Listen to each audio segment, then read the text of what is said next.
You threw this relationship in the trash. You didn't just walk away. You took the whole thing, wrapped it up, and tossed it out like it never meant a single thing to you. And now the third party is furious. Now your ex is out there begging, and I mean begging, for you to come back. It's over. You already left them in the dust. And my beautiful soul, they are eating that. They are eating that dust right now, choking on it, and they don't even know how to tell you. So let's get into it, because this one is juicy. This one is messy, and this one is about to feel real specific to stay. So stay with me. Okay, so picture this. You are going about your life. Maybe it's a random Tuesday. Maybe you're making coffee, tea. Maybe you're driving somewhere with the window cracked in and the radio on.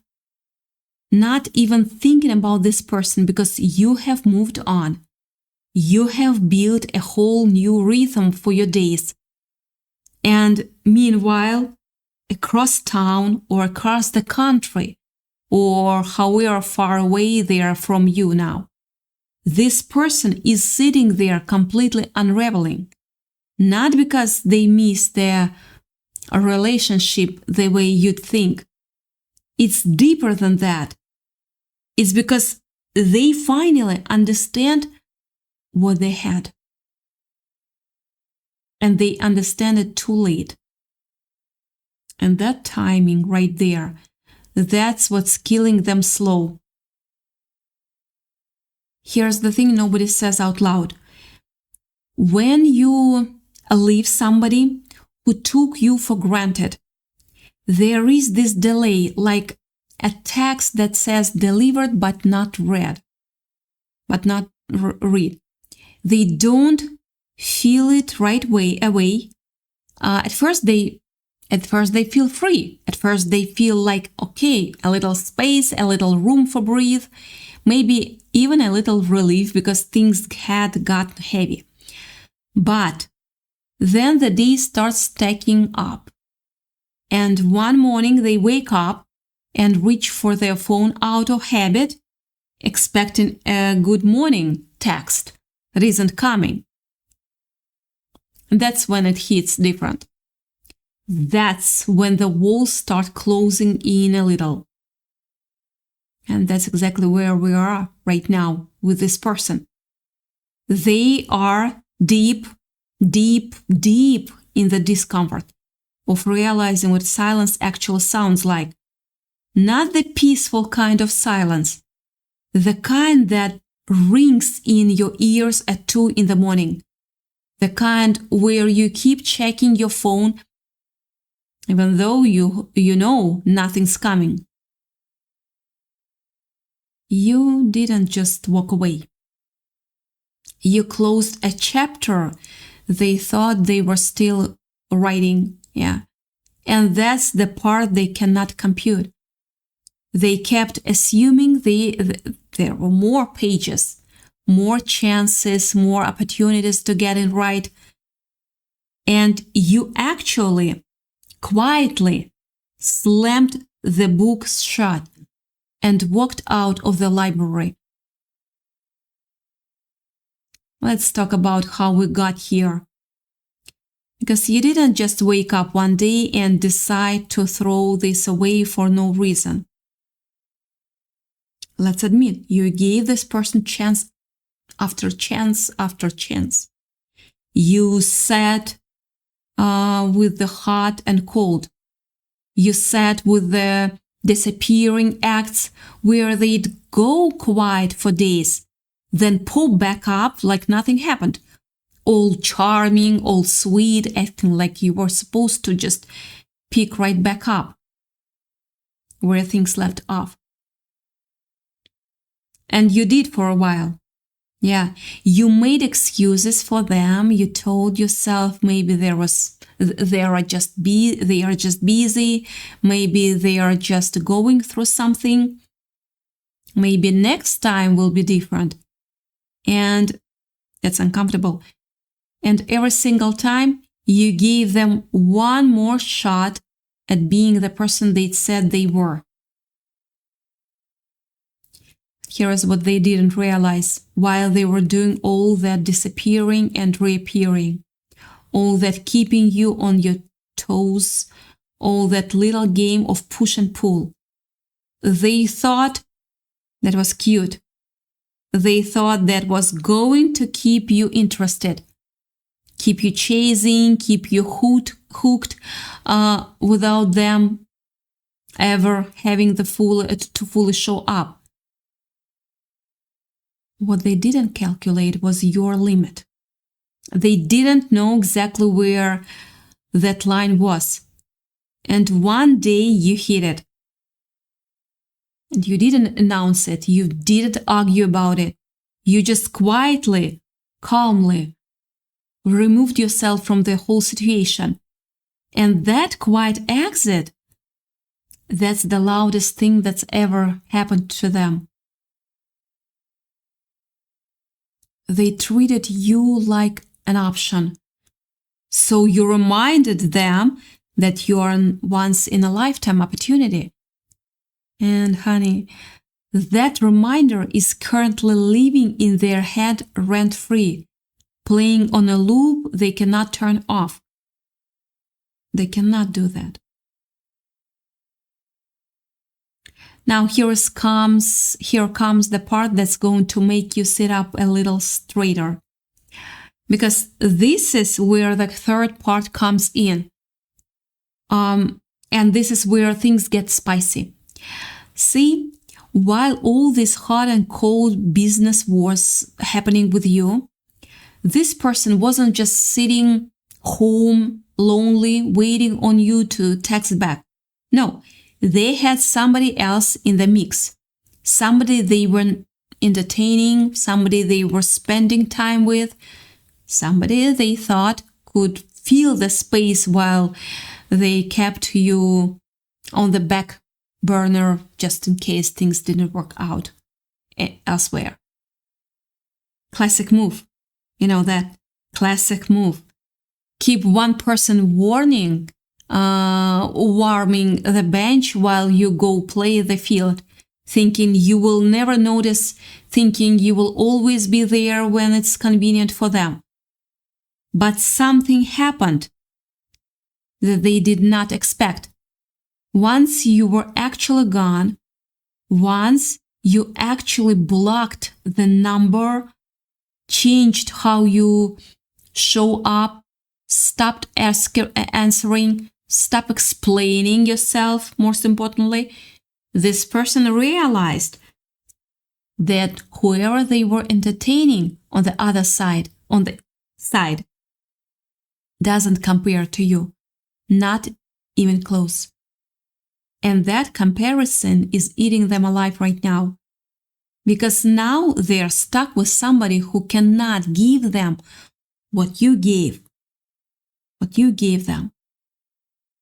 Somebody who doesn't have your energy, your presence, the way you made them feel safe and challenged at the same time. And this third party is picking up on that. Oh, they are picking up on it big time. They thought they were upgrading, but they actually just downgraded their entire life. And now they are stuck, staring at the receipt, wondering, of course, where they went wrong. This third party is not stupid. No, people know when they are second choice.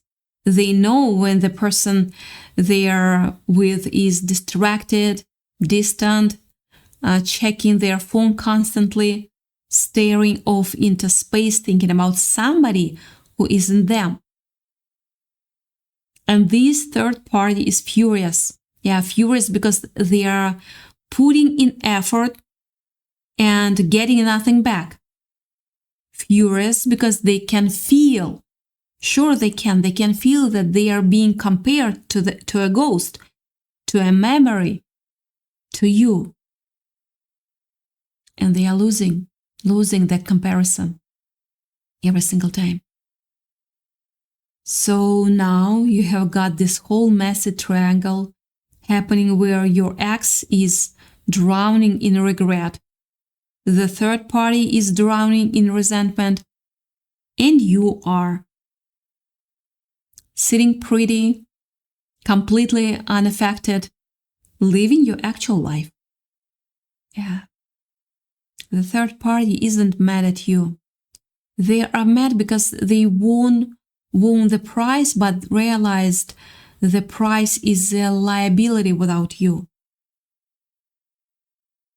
Let's slow down for a second because I want you to really sit with this, with something actually.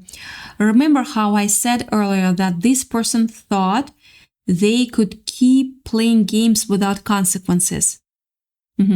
Here's where that circles back around, because everything they did, every bit of ghosting, every secret conversation, every time they disappeared just to reappear like nothing happened.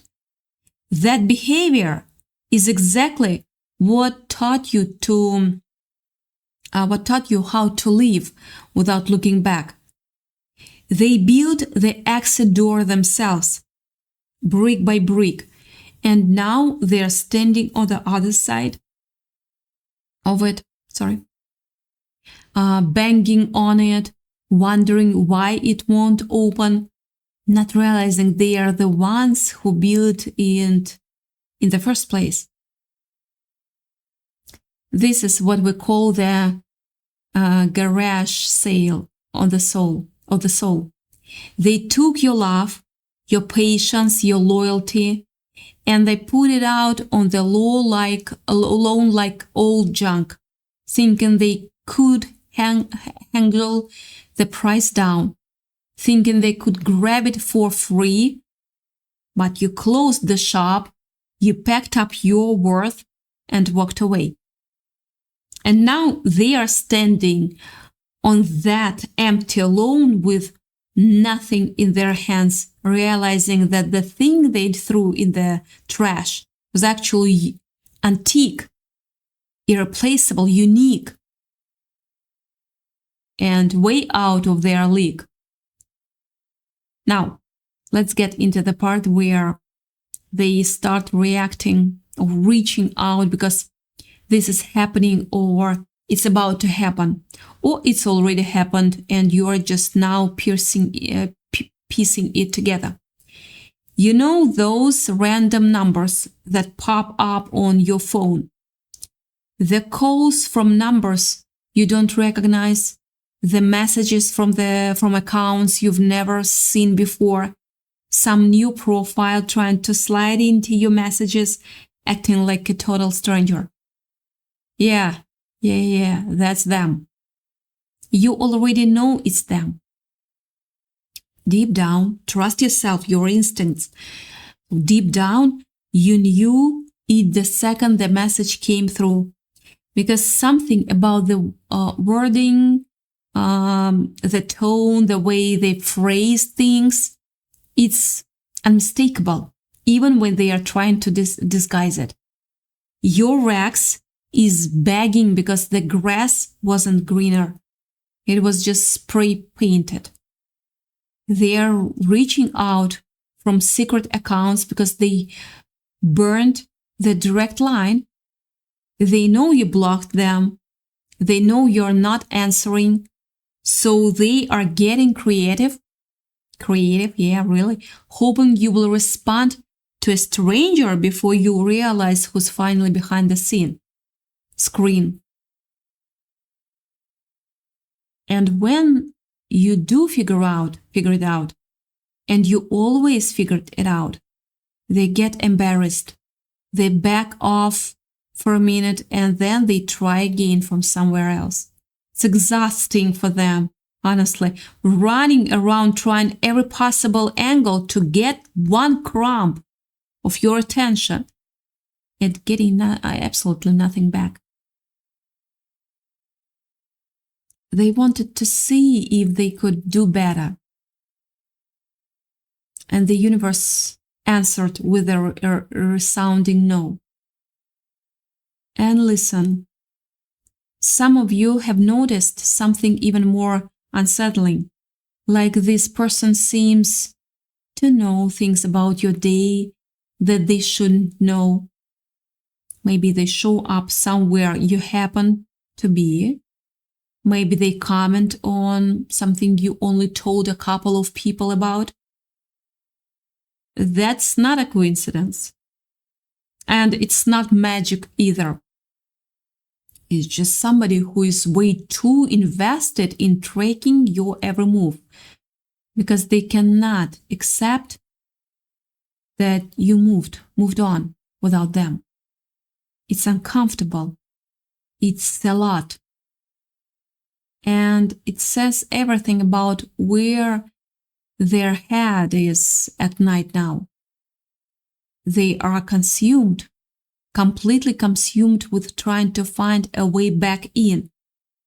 They are checking your stories from burned accounts, asking mutual friends about you, driving past your usual spots. It's given obsessed and not in a cute way. So be careful about that. Here's what's really wild though, and I need you to really absorb it, this part. This person is now sitting with something they have never had to sit with before, which is genuine, gut-level regret. Not the fake kind where they apologize just to get back in your good graces. A real regret. The kind that keeps you up at night replaying every single moment you had it good and didn't appreciate it. They are replaying the mornings you made coffee for them. They are replaying the way you used to show up for them without them even asking. They are replaying every text you sent that they left on read because they were too busy chasing something shinier. And now none of that shine matters because none of it is you. The karmic debt, that just came due, and they don't have the emotional currency to pay it. And the third party is watching all of this happen in real time. They are watching this person spiral, watching them get distracted, watching them check their phone constantly, hoping for a response from you that isn't coming. And that third party is furious, like I said. But underneath that fury, there is also this creeping realization that they got into something they cannot win. Because you cannot compete with a ghost. You cannot compete with somebody's biggest regret. Every time this person looks at their third party, whether they mean to or not, they are comparing. And the comparison always ends the same way, with you winning without even trying. The third party is furious because they are looking at a man or woman who is physically there but emotionally haunted by you. And that's a tough pill to swallow. Now let's talk about you for a second, because this whole thing isn't really about them. It's about you, my beautiful soul, and how far you've come since you made the decision to walk away. You are out here living. You're not sitting around checking your phone waiting for an apology. You're not stalking their social media wondering who they are with. You have redirected all that energy back into yourself. And it shows. People notice it. You have got this glow about you now, this ease. in the way you carry yourself, because you are not carrying the weight of somebody else's chaos anymore. You dropped that weight the second you walked away, and your whole body is lighter for it. You're not the one who lost, you're the one who escaped. And here's the thing that really gets under their skin. It's not that you are doing well out of spite. You are not doing well to prove to a point. You are doing well because you genuinely feel better without them. And that authenticity, that real, unbothered peace, is the thing they cannot stand. Because if you were miserable, if you were struggling, that would almost make sense to them. That would feed the story they tell themselves. But you thriving, you laughing with your friends, you focusing on your goals, you looking better than ever, that messes with their whole narrative. And it should, because that narrative was never true to begin with. You know, that silence is the loudest message you could ever send someone who took your voice for granted. And right now, your silence is screaming. Let's talk about what happens next. Because a lot of you are wondering if this person is going to actually reach out directly. Drop the secret accounts, drop the disguises, and just come to you with an actual apology. And for a good number of you, yes, that is coming. They are going to try to pop back up eventually. All humble, all soft-spoken, talking about how much they have changed, how much they have realized, how sorry they are for everything. And here's what I need you to remember when that moment comes. You do not owe this person a single second of your time just because they finally figured out what they lost. Do not mistake their begging for love. It's actually regret mixed with ego bruising. Growth that only happens after somebody loses something isn't really growth. It's grief. It's not a transformation. It's a reaction. Real change happens when you're comfortable, when nobody's watching, when there is no insensitive attached. This person didn't wake up one random day and decide to become better for no reason. They became better the second they realized you were not coming back. And that is not the same thing as genuine change. That is panic, wearing the costume of growth.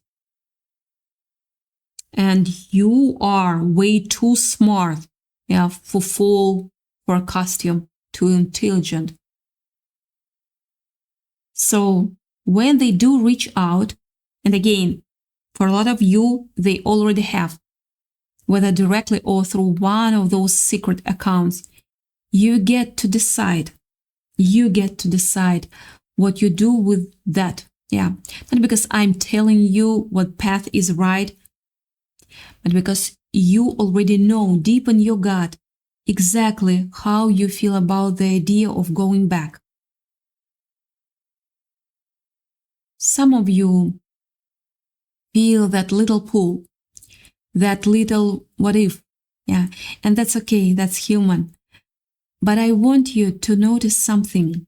Notice how even imagining going back makes your stomach twist a little, makes your chest feel tight, because some part of you already knows what would happen. You'd end up right back in the same cycle. Yeah, in the same disappearing acts, the same excuses, the same feeling of being an option instead of a priority.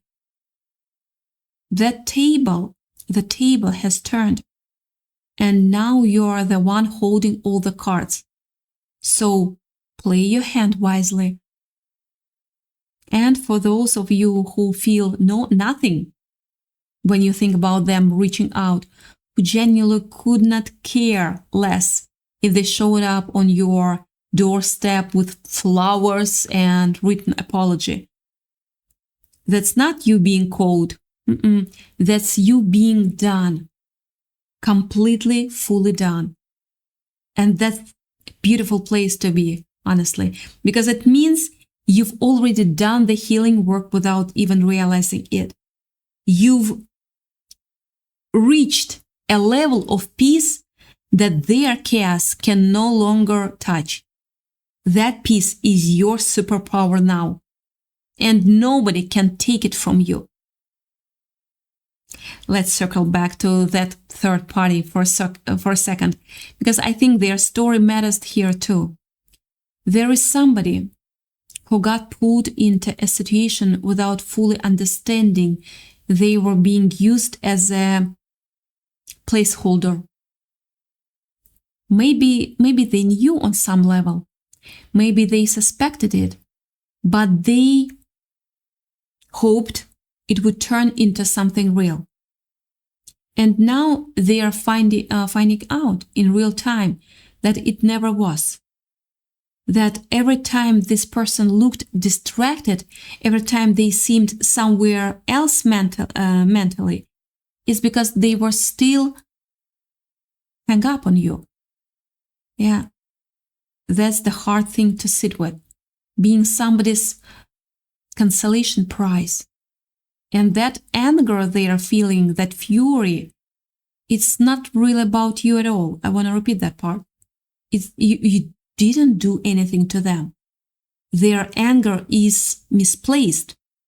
It's really anger at themselves for getting into this situation. Anger at your ex for not being honest with them from the start. And some of it does spill over toward you because you are and is a target. You are the reason this person cannot fully focus on anyone else. But that's not your problem to carry. You didn't ask to be the standard nobody else can meet. You just showed up as yourself, and that was apparently too much for them to handle. But just enough for them to never get over. Now here is where we bring it all the way back around to the title. Because this whole thing started with you throwing this relationship in the trash. And I want you to really sit with that phrase for a second. Because throwing something in the trash means you are done with it. Means there is no version of you digging back through that trash, trying to salvage what's already spoiled. You made the decision. Yeah. And it was the right one. Even if some days it doesn't feel like it. Even if some nights that old habit of missing somebody creeps back in. You threw it away because it needed to go. It had rotted. It wasn't serving you anymore. Your ex is realizing that the third party was just a distraction, but you were the foundation. And when the foundation walks out, the whole house crumbles. And what's happening now, this whole situation with the third party being furious, your ex spiraling, the secret accounts, the bagging that's either already happened or is right around the corner, all of that is just proof, undeniable proof that you made the right call. Somebody doesn't beg to come back into a relationship that was actually good for them to leave in the first place. They only beg when they realize too late what they lost. And that's exactly what's happening here. It's over. It's over. I need you to really let this sink into your body, not just your brain. It's over in the sense that this chapter, this specific version of the story where you were available, where you were waiting, where you were given second and third and fourth chances, that chapter is closed. You already left them in the dust, and that dust is settling into a whole new life for you. One that doesn't include checking your phone every 5 minutes. One that doesn't include wondering where they are or who they are with. One that doesn't include shrinking yourself down to make somebody else comfortable with their own inconsistency. You get to decide what comes next for you, not for them. Their regret is theirs to sit with. Their spiraling is theirs to navigate. Their tangled situation with this third party is theirs to untangle. None of that is your responsibility anymore. You already did the hardest part, which was choosing yourself even when it was uncomfortable, even when it would have been easier to stay in something familiar, just because familiar feels safe sometimes, even when it isn't. So, here's what I want you to walk away with today. You are not the villain for walking away from something that wasn't working. You are not cold for not answering those secret account messages. You are not heartless for feeling nothing when you picture them apologizing. You are just simply somebody who finally understood their own worth. And once you understand that, you cannot unsee it. You cannot go back to accepting less, not from this person, not from anyone. Let them sit in their regret. Let the third party sit in their fury. Let all of that chaos exist somewhere far away from your peace.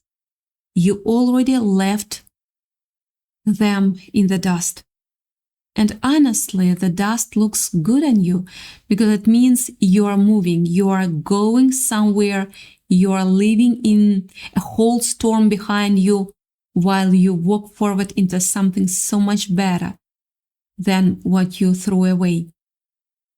And whatever they thought they were losing when you left, trust me, they had no idea just how much they were actually losing. And they are finding out every single day. A little more, a little deeper, and there is nothing they can do to undo it now. It's done, it's over. And you get to keep walking.